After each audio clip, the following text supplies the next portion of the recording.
Well, hi everybody. Hey, thank you Rocket Sage for the host. That's awesome. Thank you so much. Hi everybody and welcome to Daily Space. I am your host, producer Susie, and I am here to put some science in your brain. And apparently, there's been a lot of science this week. Yeah, I can always overlay the rocket audio in post. I actually cut the rocket audio off when I do it in YouTube. So the videos that stay over on YouTube start right after the rockets. We just cut that part off because people don't really want to watch through that. So the rockets are mostly for you guys and for me to be able to know where to edit. But hi everybody. So we have had a lot of science this week. I am here today filling in for Dr. Pamela, who is doing some much needed errands and stuff today. So why don't we get started? All right, once again, I have my script on my iPad down here, so apologies for me not looking directly at y'all while I'm reading it. One day I'm going to get a teleprompter kind of thing up here. That would be really nice. But until then, I'll just have to look up and down. All right. Today's top story flooded our feeds yesterday with the news that astronomers had detected the biggest explosion ever seen in our universe. And this explosion is set to have lasted hundreds of millions of years. Let me get over here so I can remember to flip my slides. This statement left our resident astronomer, Dr. Pamela, a bit confused, so she dug into the literature to put together today's story. So in 2009, a paper by Perez Torres et al. Described the hot and massive Ophiuchus galaxy cluster as the second brightest X-ray source in the sky. Further work in 2016 by Wiener et al. Found that X-ray emission associated with the extremely hot, dense gas in the center of the cluster has a weird hollowed-out dent on the side, as though someone had blown a bubble just outside the galaxy and that bubble had pushed against the dense X-ray emitting gas.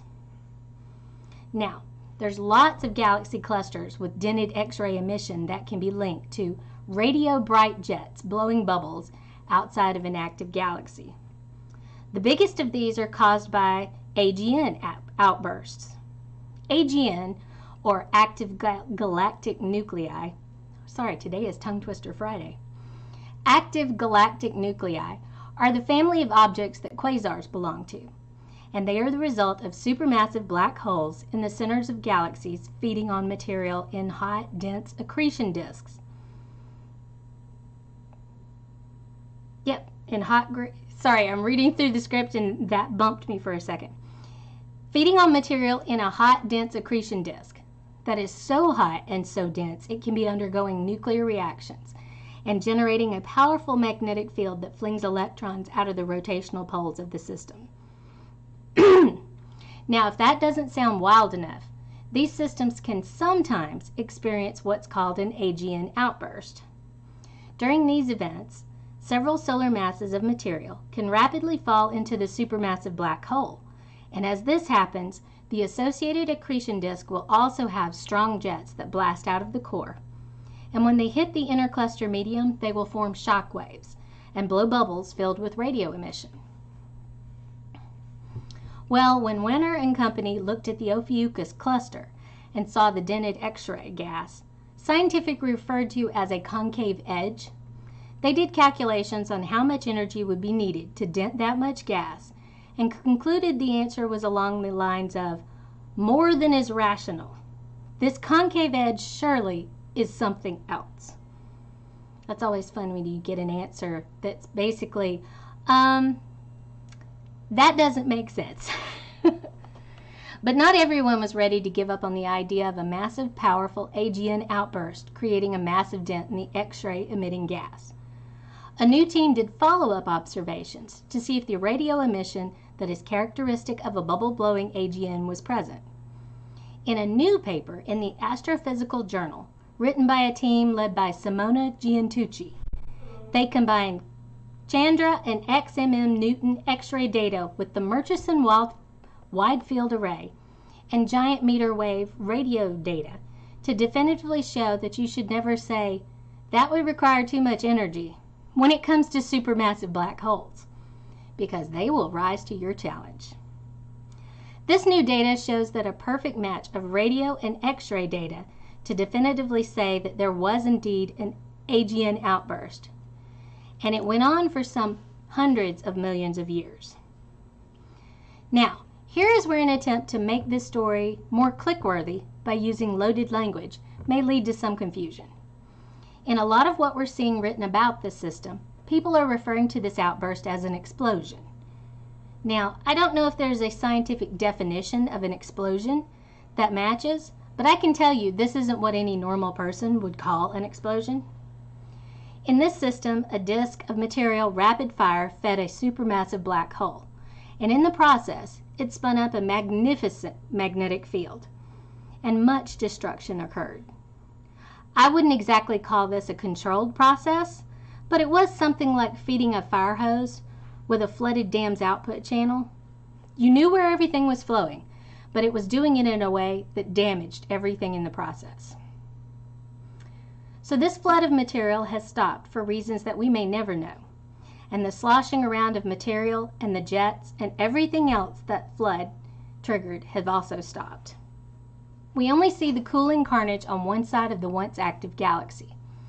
The other side is thought to have maybe been less dense in area, and the region that the jet hit may have already cooled so much that we can't see it in the radio images.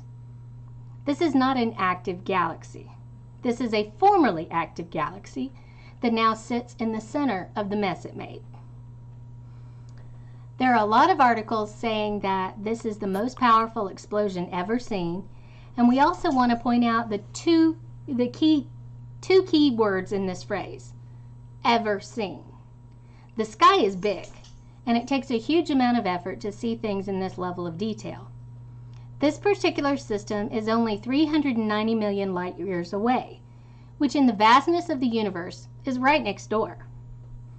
In the past, which we see as galaxies that are further away with the light that takes much longer to reach us, active galactic nuclei were much more common. While this is the most powerful Aegean outburst seen so far, that doesn't mean it's unique. It just means it's the biggest we've found so far, and as we keep looking, we should find more and even bigger bubbles getting blown back by black hole accretion disks as supermassive black holes gobble up material on their way to hugeness. All right, that was a lot. And we are only going to look at one more story today, and it's a small story. A very small story, in fact. So astronomers of all kinds are currently fascinated by a tiny object with a crazy orbit around our world. This tiny thing is of unknown composition and is speculated to probably be a little asteroid, but maybe a big piece of space junk. Discovered by the folks at the University of Arizona's Steward Observatory as part of this Catalina Sky Survey, this object, cataloged as 2020 CD3, is only temporary. So if you have access to a fairly large telescope, like a 30 meter or more, now is your time to get out and get online and start pointing it at this crazy little moving target. It's actually only like 6 to 12 feet or 2 to 3.5 meters in size, and is consistent in appearance with a carbon-rich asteroid. But like we said, a few folks out there are speculating this is debris of some sort, so we're not going to rule that out. The object isn't in a stable orbit, and while it mathematically looks like it's probably been with us for 3 years, it may not be around in another 3 years. But instead will most likely depart our world and head off to explore new parts of the solar system through a fluke of orbital mechanics. This kind of object, called a mini-moon, isn't thought to be rare. We probably have at least one of these random objects rotating around us at any time. That said, seeing these things is hard, and happening to be looking in just the right place at just the right time and doing what is needed to see these objects, well, that's the challenge. So our hats are off to the folks at the Catalina Sky Survey for this cool discovery. And we look forward to learning the rock, or maybe rocket parts, future. And I have another picture here that might be what it is. if it's not a piece of space debris. Okay, and that rounds out our show for today. Thank you for listening. Today's script was written by Pamela Gay. The Daily Space is produced by me, Susie Murph, and is a product of the Planetary Science Institute, a 501c3 nonprofit dedicated to exploring our solar system and beyond.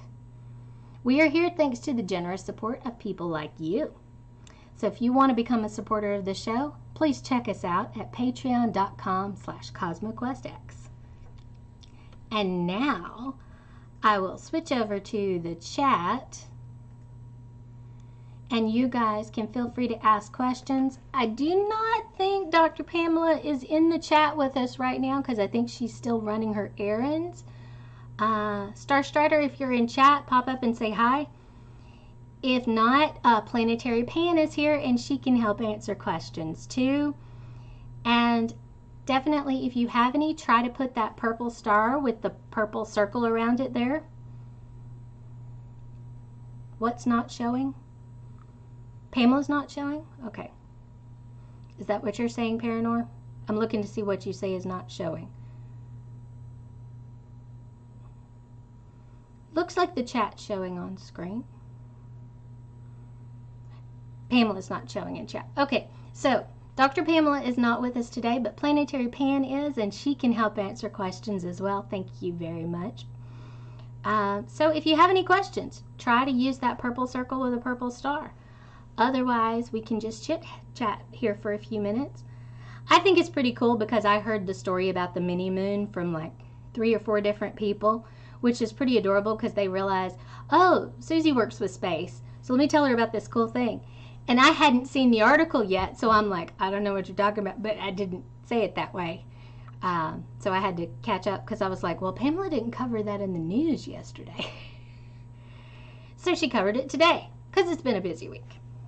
So you guys, tell me any questions if you have them. If not, we can chit-chat here for a few minutes.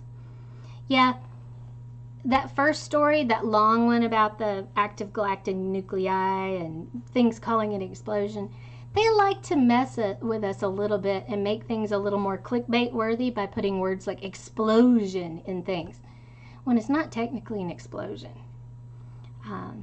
Pretty crazy. But yeah, okay, Veronica Cure says she had heard about the mini moon online as well, but wasn't sure if it was valid. Yeah, at first when someone said, oh, we have an extra moon, I'm like, that doesn't make sense. But then when they described what it was, I was like, oh yeah, we have those all the time. The trick is seeing them because they're so tiny.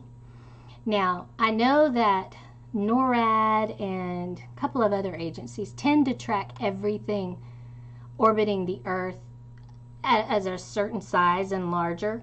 So they probably recognized it, but astronomers and all may not have completely realized what it was until they were looking at it.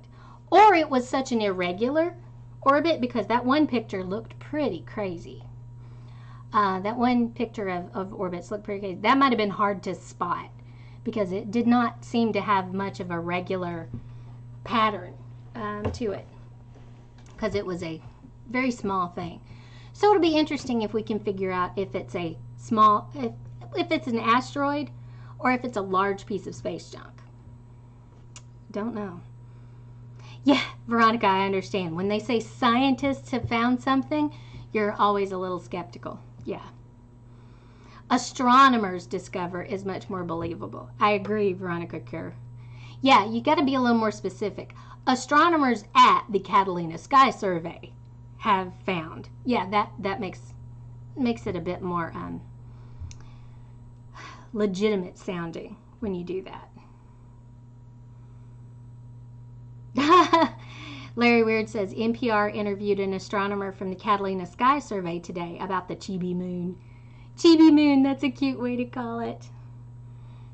Chibi, it's so kawaii. Yeah, we were right next to a big booth full of Japanese stuff this weekend, so yeah. I have Japanese snacks in my kitchen right now. It's not the first Chibi moon we've had either, Planetary Pan says. Do we get them fairly often? Beth, is that what usually happens? We have these all along, and then they're small and they either depart or burn up or disappear some other way. That would make sense, small things like that, because I'm guessing if it hits if it comes in at just the right orbit, it would just circle rather than fall in, and it might get flung back out into space at some point. Anyway, it's been a long week. We've been doing a lot of things, and I'm still catching up from not sleeping enough over the weekend. So we're making sure everything is going on. Now, there will not be an astronomy cast this afternoon. We had originally canceled it because Fraser was going to be traveling to Japan. And even though he canceled his trip to Japan, it was late enough that we decided not to try to do an astronomy cast today. But there will be one next week. And I believe, I've got to double check with Dr. Pamela, but I believe it will be a memorial for Katherine Johnson and what she was responsible for in the Apollo mission. An amazing, wonderful mathematician, and did amazing things to be a black woman of her time, where just getting out of high school was a huge accomplishment, because really where she lived, they only had public school through 8th grade. So her parents really had to work to find places for her to attend school. And brilliant mathematician, wonderful woman, and I'm so glad we were able to recognize her before she passed. So I believe that will be the topic. I am not completely sure. I've got to double check with Dr. Pamela, but I know that we want to do that with her for next week. Yes, much respect to her, and I'm really, really, really glad they had her there and were honoring her while she was alive. Too many people end up having to wait and get recognized posthumously for things, and we need to fix that. When someone is amazing like her and such a role model, you need to recognize them when they're alive. That's for sure. All right, I am running down a little bit. I've got to go and get all of this other stuff done this afternoon. I got to record a podcast version of this because I started late doing stuff. Thank you so much, Bill Nash, for your subscription. We appreciate it. You have been subscribed for 17 months, so that is amazing and awesome. And y'all are wonderful. Thank you all so much for being on the stream today.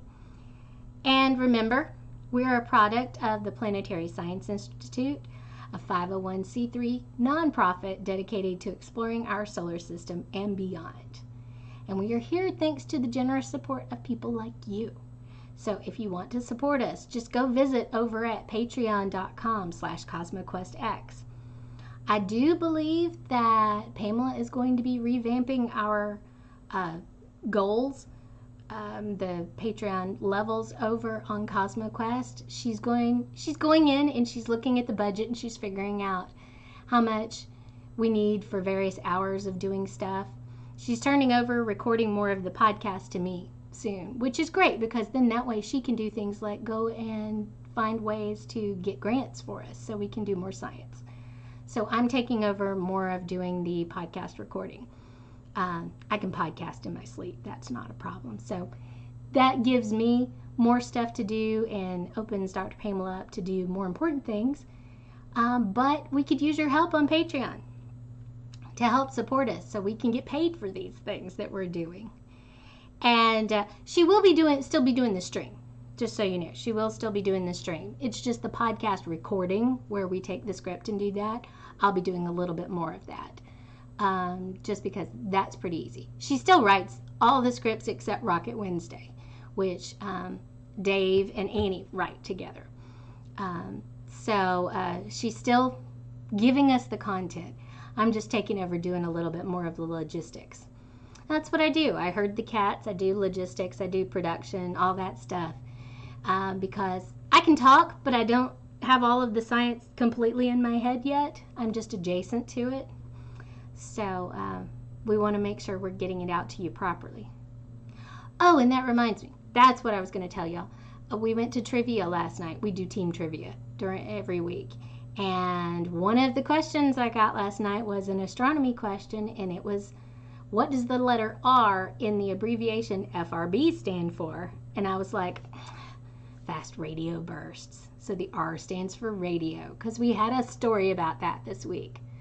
So we are here putting science in your brain, helping you with trivia. Yep. That's one of my favorite things anyway. Well, all right. I'm going to go and get on with doing the rest of this stuff this afternoon. I hope you guys are all having a wonderful afternoon, evening, morning, whatever time of day it is where you are. And you have a wonderful weekend. And I will see you back here on Monday, because I will be here Monday for my regular time. And we'll have more science to put in your brain. All right. I'm going to attempt to play credits, which I think still don't play on here. That's okay. I'll cut them off and put the regular credits on YouTube.